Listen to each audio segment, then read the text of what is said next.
My brothers, sisters, and fellow Muslims, for the past few weeks, I have shared with you the concept of musibah, the concept of misfortune, setbacks, inconveniences, the concept when things don't go according to plan, when things don't unfold the way you imagined, and when things in life do not unveil the way you dreamt. The concept of disappointments, the concept of regret. All these things happen. And they happen in one's life. And all of these things that I mentioned, and much more beyond that, are all the part and parcel and package of life. Where at one minute you may find yourself on the top of the world, and in the next moment you might find yourself at the bottom of the barrel.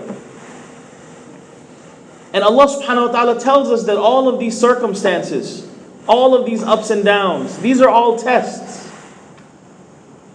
Every setback that we experience is a test. مَا أَصَابَ مِن مُصِيبَةٍ إِلَّا بِإِذْنِ اللَّهِ.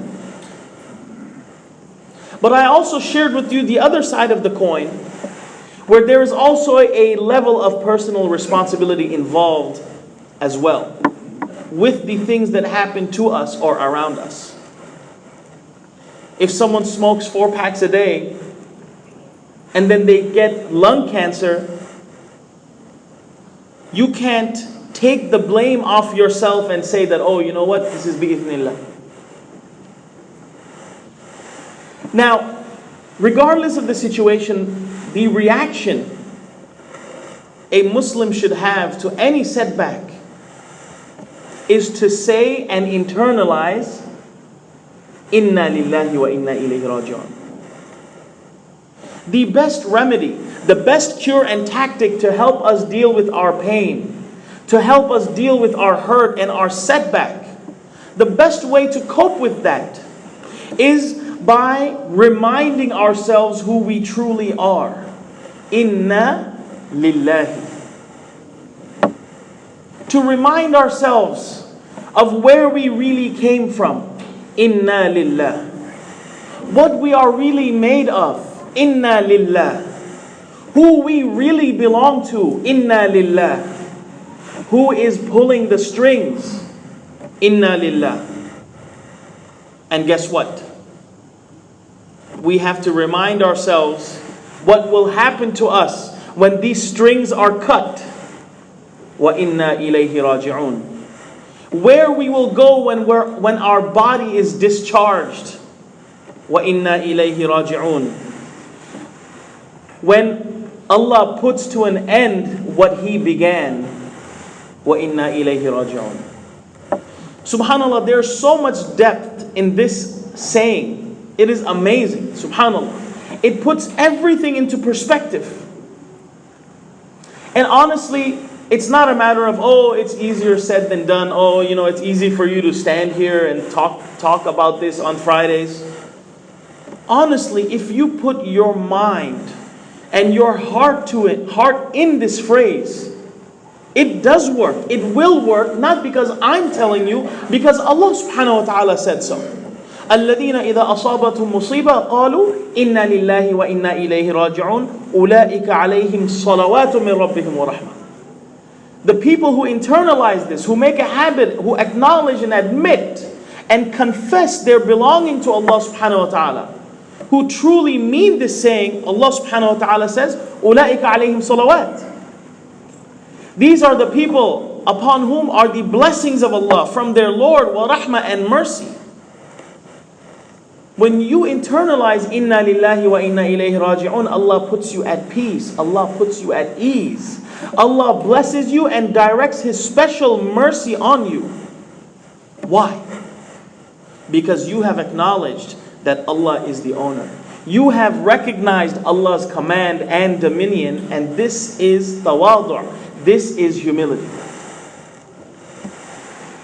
And this aspect, this mindset, this humility is something that we have to work on. It's something crucial and important to build and develop. It needs to be worked on. When you have humility, you have salawat. You have the blessings of Allah. When you are humble, Allah gives you a blessing. But when you are not humble, Allah teaches you a lesson. And not just humility before Allah, but also to display our tawadu' and our humility and modesty towards other fellow human beings as well. Last week I shared with you a story. A story of two friends. A story of two neighbors.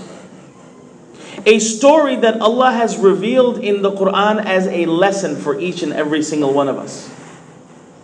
In a surah that the Prophet ﷺ encourages us to revisit every single week. And that is Surah Al-Kahf. And why are we encouraged to revisit this surah and revisit this story? So we can remind ourselves about the importance of being humble towards Allah and showing humility towards our fellow human being. Now, there was one phrase that I shared with you. Inna lillahi wa inna ilayhi raji'un. Now, this phrase is mentioned in the context of setback, right?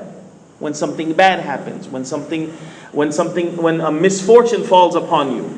We acknowledge our position before Allah by saying, Inna lillahi wa inna ilayhi raji'un.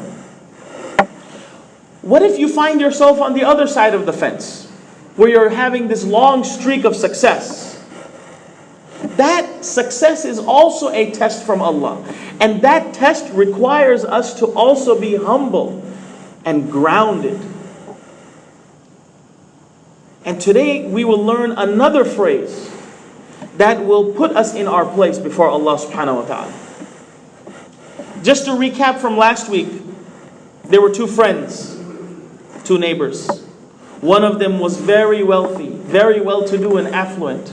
وَاضْرِبْ لَهُمْ مَثَلَ الرَّجُلَيْنِ جَعَلْنَا لِأَحَدِهِمَا جَنَّتَيْنِ مِنْ أَعْنَابٍ وَحَفَفْنَاهُمَا بِنَخْلٍ وَجَعَلْنَا بَيْنَهُمَا زَرْعًا كِلْتَا الْجَنَّتَيْنِ آتَتْ أُكُلَهَا وَلَمْ تَظْلِمْ مِنْهُ شَيْئًا وَفَجَّرْنَا خِلَالَهُمَا نَهَرًا وَكَانَ لَهُ ثَمَرٌ.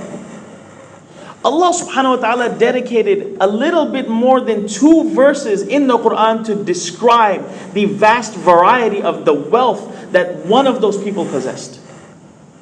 Allah is telling us about His diverse portfolio, about His strong, steady, and prosperous corporation, if you will, His conglomerate, if you will, the agriculture, the protection system around it, the irrigation system, the status of its productivity. And then, in the description, notice that Allah subhanahu wa ta'ala uses the word na. جعلنا لأحدهما جنتين من أعناب وحففناهما بنخل وجعلنا بينهما زرعا. Allah subhanahu wa ta'ala is saying, we did this, we gave him the gardens, we gave him the irrigation system, we gave him all of these things. This serves as a reflection for each and every single one of us that is sitting here. That the property we own, the businesses we run, the cars we drive, the house we live in, the children we claim on our income taxes, the education that we declare is all there because Allah gave us that property. And Allah allowed us to have that business. Allah permitted us to live in the house that we claim. Allah is the one who granted us our children. All credit is due to Allah and Allah alone. So that's one reflection. Now, فَقَالَ لِصَاحِبِهِ وَهُوَ يُحَاوِرُ أَنَا أَكْثَرُ مِنْكَ مَالًا وَأَعَزُّ نَفَرًا. So this boss man, right, who's on top of his world, during his conversation with his friend, he made a statement, a very snobby, a very condescending statement. Hey, since we's talking, I just want to share something with you. I's got more money. I's got money. I's got more money than you, and I's got people. A'azzu nafara. Not just any people from the street. good people. He humiliated his neighbor. Now obviously this neighbor wasn't Italian, but you catch my drift. That he was boasting and talking in pride and arrogance. Now the other person, Allah subhanahu wa ta'ala talked about two people. The other person, his wealth was so negligible and so minimal that Allah didn't even make a mention of it. Now when he made this statement, that I have all this money and all these people, there is no response from this person at that time. This person was humiliated, but he did not respond. And then Allah subhanahu wa ta'ala says, وَدَخَلَ جَنَّتَهُ وَهُوَ ظَالِمٌ لِنَفْسِهِ. And that person, that wealthy person, the snobby person, he went back into his garden, into his world, وَهُوَ ظَالِمٌ لِنَفْسِهِ. And Allah says, in the state that he was oppressing himself. Now if you look at it, he was rude to that person. He hurt that person's feelings. But in reality, who did he hurt? He hurt himself.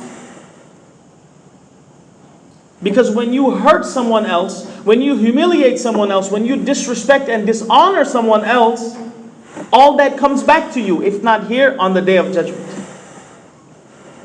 So he, in reality, wronged himself. He thought he was all that and some. And then Allah furthermore describes this person. His arrogance and his success got to him so much so that he said something very weird. So he went into his garden. وَهُوَ ظَالِمٌ لِنَفْسِهِ قَالَ مَا أَظُنُّ أَن تَبِيدَ هَذِهِ أَبَدًا. I don't think any of this will perish. قَالَ مَا أَظُنُّ أَن تَبِيدَ هَذِهِ أَبَدًا. My business is very strong. I have a very strong business model. I have very good, strong investments. I have a good advisor. It's pretty solid. It ain't going nowhere. He acted as if he was invulnerable, invincible, and impervious. His arrogance led him to this. And then on top of that, it didn't end there. وَمَا أَظُنُّ السَّاعَةَ قَائِمًا. Yeah, this Day of Judgment, I don't think it's going to happen. Yeah. All this accountability, all this giving, being held responsible. No. This is not going to happen. So it led him to reject the concept of accountability. Now, brothers and sisters, we may say with our tongues that we believe in the final hour. And we all believe that we will be judged in front of Allah. We will be held responsible and accountable for everything in front of Allah subhanahu wa ta'ala. But we may believe this. We may claim this by our tongues. But what are our hands saying about the final day when they commit sins? What are our fingers actually saying about the Day of Judgment when they are typing and when they are texting? What do our tongues say when we hurt, disrespect, and dishonor other people? So a person can have this mentality in their mind and through their actions. And then, on top of that, وَلَئِنْ رُدِدتُّ إِلَىٰ رَبِّي لَأَجِدَنَّ خَيْرًا مِنْهَا مُنْقَلَبًا. This person was very arrogant. He was very snobby. He thought he was all that and some. He didn't even think that he was vulnerable. And he didn't even feel that he was accountable. He didn't think that he had any authority above him. And then on top of that, he said, even if I go in the hereafter, I will have it much more better off over there than I have it here. He was so used to success and prosperity and to the life of luxury. He got so used to luxury that he didn't even want to acknowledge the hereafter. And even if there was, he had this sense of entitlement. Oh, you know what? Even if I die, Allah's given me so much over here. I have such a nice house, such an expensive car, educated children. I have everything going my way. Allah hooked me up over here. You know what? He's going to hook me up over there as well. Brothers and sisters, the acquisition of wealth, being wealthy, is not something that is considered evil in Islam. Okay? And at the same time, being poor doesn't mean you're a bad person in the eyes of Allah subhanahu wa ta'ala either. They are both a test. Look at the lives of the Sahaba. There are Sahaba who were extremely wealthy, and there were Sahaba who were extremely poor. Both at the same time. So to think that you are a good Muslim just because you're wealthy, or to think that Allah is displeased with you because you're struggling and you're constantly hustling, this is a huge confusion. This is not the criteria of Allah's pleasure. Now, when this neighbor was humiliated, he didn't say nothing. But when he started hearing all this nonsense, that nothing's going to happen and I'm not going to go back, and even if I go, I'm going to have it all made for me, he couldn't hold it. He couldn't hold himself. He got worried. And he said, you know what? That's it. Now I need to give my brother some advice.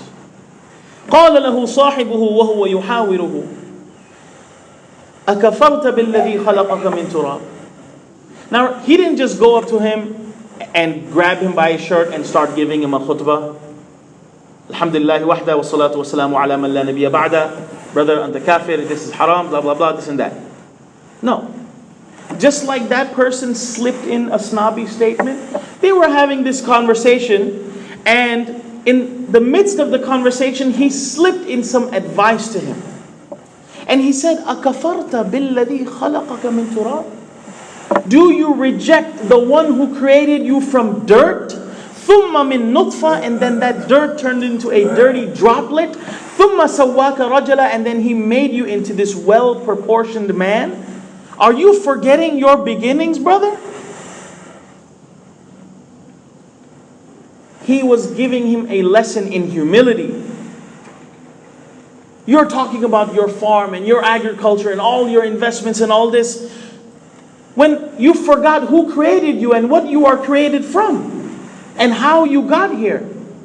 And then he says, لَكِنَّهُ وَاللَّهُ رَبِّي وَلَا أُشْرِكُ بِرَبِّي أَحَدًا.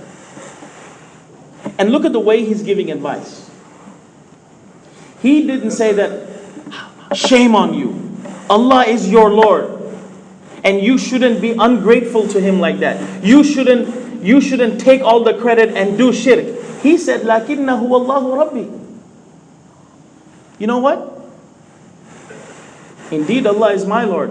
And me, I would never do something like this. I would never share the credit, and I would never do shirk with my Lord. I'm not saying that you're doing that, but I wouldn't do this. Subhanallah. So this person, this shows the humility. Even in advice. A lot of times we like to advise one another. And it starts off with, brother, with all due respect, but you're stupid.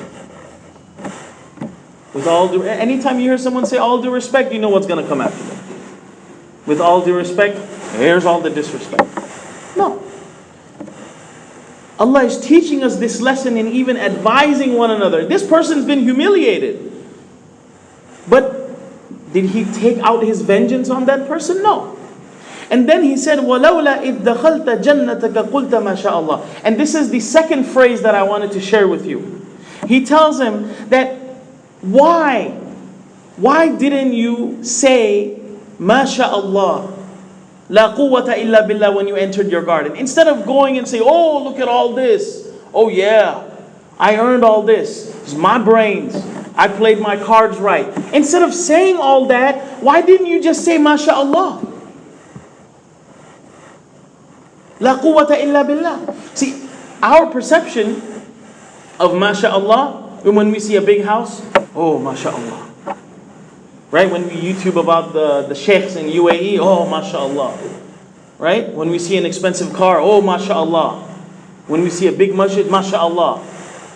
It's like saying wow. La mim nun. Wow. MashaAllah is not like saying wow. But it means whatever Allah wills. Everything that is happening around us, brothers and sisters, is happening according to Allah's plan, by the will of Allah. Just like you acknowledge your belonging to Allah when you say Inna lillahi wa inna ilayhi raji'un, when you find yourself in setback, you show your humility by saying Inna lillahi wa inna ilayhi raji'un. Likewise, when you find yourself prospering in life, the thing that keeps you down is MashaAllah. You say this for yourself. If I am rich, MashaAllah, this is what Allah willed. If I did everything in my power and I'm still hustling and I am still struggling, MashaAllah. If I am healthy, MashaAllah. If I'm sick, MashaAllah. This is what Allah willed. When you acknowledge that everything around you is from the will of Allah, it saves you from having the same mentality that the first brother had. لَن تَبِيدَ هَذِهِ أَبَدًا. Oh, this ain't going nowhere. When you acknowledge your humility before Allah, it makes you feel vulnerable. It reminds you to stay grounded. La quwwata illa billah. There is no force, there is no power, there is no capacity except with Allah subhanahu wa ta'ala. Allah subhanahu wa ta'ala in Surah Al-Kahf, through this story of these two people which happened thousands of years ago and was revealed to us 1400 years ago, Allah subhanahu wa ta'ala is addressing the issue of materialism. What is materialism? Even by definition, the tendency to consider that material possessions and physical comfort is more valuable than spiritual morals and values. This is what Allah subhanahu wa ta'ala is addressing. It may look like one person is talking to the other and advising the other person, but in reality Allah subhanahu wa ta'ala is trying to teach us a lesson. And Allah subhanahu wa ta'ala taught this person a lesson as well. Because if you're humble, everything is a blessing. And if you're arrogant and snobby, then Allah will teach you a lesson. And this person replied to him, "In tarani ana aqalla minka malan wa walada." If you really think that I'm so broke, that I have such less wealth and less manpower and force, فَعَسَى رَبِّي أَن يُؤْتِيَنِي خَيْرًا مِنْ جَنَّتِكَ. You know, maybe Allah has a Jannah that is better than your Jannah in store for me. So what? So what if I'm broke over here? If I have it made for me in the hereafter, that's what matters. So this is the lesson that we are being taught. And then Allah subhanahu wa ta'ala, then through the words of the second person, He tells him that, you know what, you really need to be careful. Because you know what can happen? He told him that maybe Allah can send something from the sky and destroy everything that you have. فَتُصْبِحَ صَعِيدًا زَلَقًا. You'll be at the bottom of the barrel. Everything will be flat and clear out in the open. أَوْ يُصْبِحَ مَاؤُهَا غَوْرًا. Oh, you boast about this irrigation system.